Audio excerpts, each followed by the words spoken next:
Pakistan test বিভাজন 2, 10 over. Mirpur টেস্টের 2 ইনিংসে বাংলাদেশের জন্য বলার কাটা হয়েছিলেন আজান আওয়াইস। সিলেটে তেমন কিছু করতে পারেননি। দ্বিতীয় দিনের শুরুতেই ফিরলেন প্যাভিলিয়নে।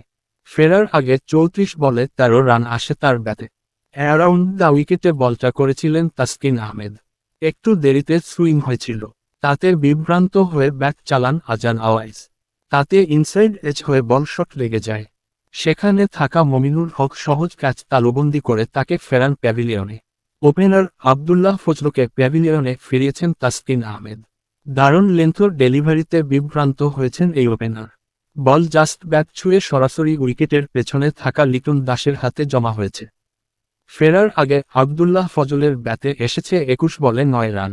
257 রানে পিছিয়ে থেকে প্রথম দিন শেষ করেছিল পাকিস্তান।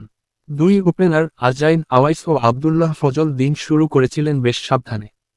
আজ দ্বিতীয় দিনের শুরুটা কিভাবে করে সেটাই এখন দেখার অপেক্ষা।